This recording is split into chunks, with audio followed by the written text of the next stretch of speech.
What are the first words you should say in a speech? And what are the last words you should say in a speech? Now, tomorrow, I don't know how many of you are speaking, but I guarantee if you go to conferences, 19 out of 20 speakers will start in one of these ways. Number one, my name is Connor Neal, I'm from Tango, and this talk is about the latest trend in monitoring strategies.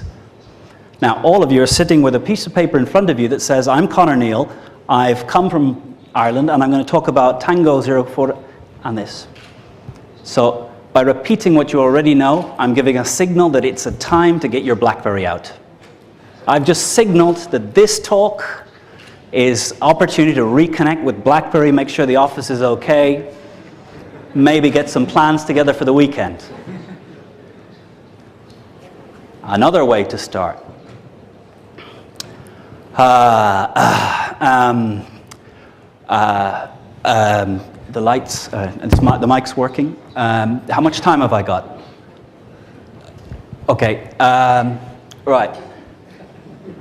Okay, is it plugged in? And you laugh, but I guarantee tomorrow there's going to be some moments that get a little bit of that. And why? Because this is, for some of you, the first time you see this individual. They're here as a leader in their industry. And your kid at school presenting on giraffes does a better job. That's sad. So I think there's only 3 ways of starting a speech. And it's the same if you went into a bar and there's a group of people, it's a networking event, much like you were at before you walked into this room. And maybe I came up to a group, there's a group of 3 people who are having a little conversation. I walk in and I say, hi, I'm Connor, I'm Irish, 38 years old. I have an interest in sailing, I like running. And they've walked away. So how do you get people to engage with you when you're networking? I say, in networking, the best thing you can do is walk up. I think we know someone in common. Try and walk away when someone comes up and says that to you.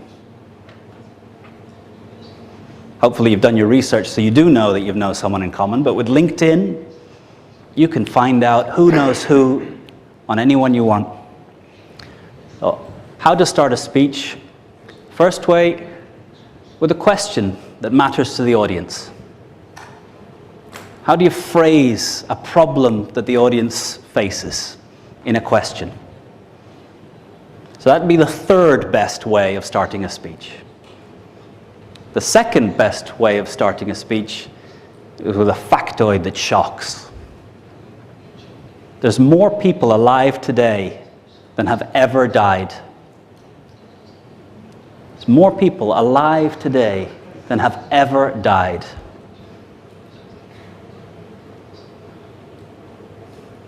So there's a lot of speeches that can follow on from there. Every 2 minutes, the energy reaching the Earth from the sun is equivalent to the whole annual usage of humanity. All the energy, all the cars, everything moving, all the lighting, all the air conditioning of the world in 1 year is equivalent to 2 minutes of sun. Does that change how you think about energy? So, what's a fact that shocks the audience into rethinking? And Google has transformed your ability to get at these facts. Given 2 or 3 minutes, you can find out, 1, whether anything I've said is true, but you trust me because I looked the part and I'm from ESA. Those are, in fact, 2 true facts. I usually get someone come up to me at the end, are you sure? How do they measure dead and alive? But it's true. And it's not even close. But the best way to start a speech and the way that I hope all of you use from now forward is the same way we start a story to a child. Now, how do we start a story to a child? Érase una vez, once upon a time. And what happens when you say once upon a time? I can tell you what happens when I say once upon a time. My daughter leans forward, gets ready to hear, engages. And we were all trained as kids to know when a story's coming. We also know when a teacher is about to deliver a 40-minute boring lecture that has no impact on our lives. But in business, you don't hear Jack Welch saying once upon a time. Steve Jobs doesn't start his speeches once upon a time. So there's a grown-up way of saying once upon a time. And if you listen to the conversations that are interesting around you at a dinner table, in a networking event, if you listen to the people that are gathering, the group of 8 that are listening to them, the way they're talking is different. The way they start is different. The way you tell stories as an adult is, in October, it was the last time I was in this room. There were 120 people in the room, and I was having a little conversation with one of the world experts on public speaking. And he said something to me. He said something to me that's had me thinking ever since. He said something to me that changed what I think about what's important in speaking. So now I can pause for about 30 seconds, 2-3 minutes, and you want to know what he said. So, in speaking in sales, we assume self-interest. So if you can tell a story from your own life that connects you to why this topic is important to you, why you first joined the company, when you first saw someone benefit and you saw how their life was changed.